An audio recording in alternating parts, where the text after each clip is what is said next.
Hello, and thank you for watching this regional forecast for the Northeast. I'm Andrew Pritchard, Senior Meteorologist with Nutrien Ag Solutions. Well, as we look at the satellite picture here on Tuesday morning, beautiful conditions across the Northeast region. We've got our cutoff low spinning away across the mid-Atlantic with widespread clouds and thunderstorm activity across that region. But as the sun starts to come up here on Tuesday, beautiful sunny skies across the Northeast. And of course, with that comes dry conditions. Rain is off to our south across the mid-Atlantic. We've got showers and storms across parts of the Pacific Northwest, but across a big chunk of the midsection of the country, sunny and dry conditions here as we get started on Tuesday. Cool conditions continuing across the region. Morning temperatures in the 40s and 50s across the Northeast. Those 50s and 60s expanding across the central and eastern Corn Belt with the warm and humid air really confined to parts of the high plains here, and anywhere from the southern plains to the northern high plains, temperatures this morning in the 60s and 70s. Severe weather going to be avoiding the Northeast over the next several days. We've got a slight risk for some strong storms across the Dakotas over the next couple of days. That's going to be in response to a front that's starting to move through the region with hot and windy conditions in that area over the next several days. But as we look at the Northeast region, really those winds going to be light as we head through Thursday. Continuing to see dry air being pumped in from the northwest, this cooler and drier air mass across the region with, again, much of the humidity being confined to the central high plains, and that is where we'll see that thunderstorm threat the greatest over the next several days. We can see that here with the high-resolution NAM model, again, watching for those clusters of showers and storms to flare up in this region today, and then in maybe a more widespread fashion getting into Wednesday evening and Wednesday night across the northern plains. And so as we look at that, the precipitation accumulation forecast over the next several days, highest across the Pacific Northwest into the northern plains, and then across the mid-Atlantic. Elsewhere, looking at dry conditions as we go through the middle part of the week. Beginning to flip that switch, though, flip the script as we head into the days 4 through 10. So this will be the weekend into next week. Again, a big bullseye setting up across the central plains, but even as we look into the Northeast, seeing some scattered wetter regions here as we flip toward a slightly more active pattern. The reason for that, well, we've got a big trough in the Pacific Northwest, a ridge across the central and eastern U.S., so that's a region that we're more active across the Pacific Northwest and the northern plains.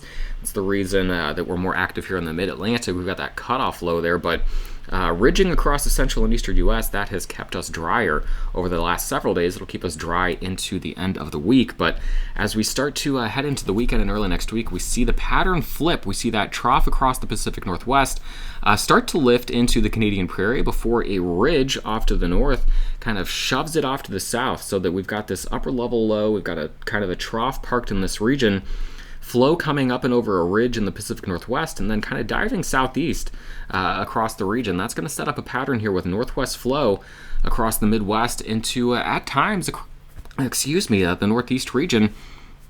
And that's going to make some changes here in our overall pattern.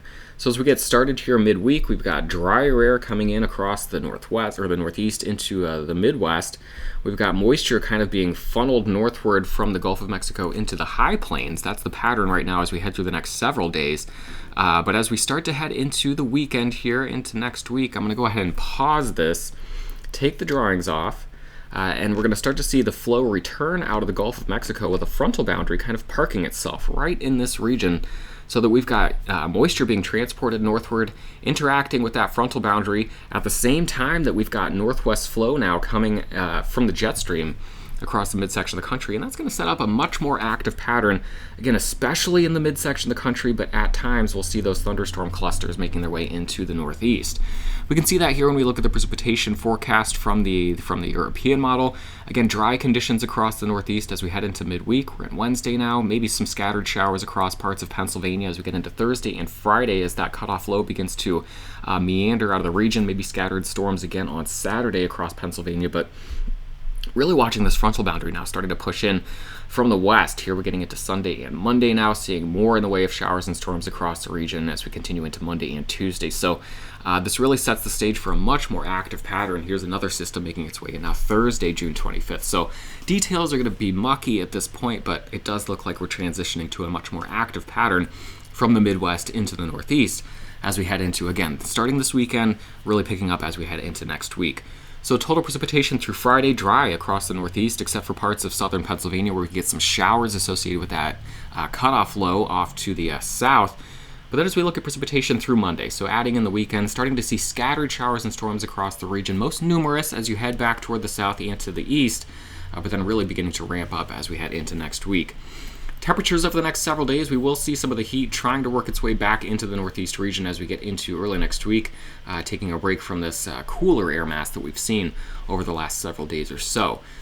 A look at your high temperatures over the next few days. Then Tuesday, today, highs in the upper 70s to low 80s across the north, coolest as you head off to the south. A very similar look Wednesday and Thursday, but those highs starting to climb up closer to 90 as we get toward the end of the week and the weekend.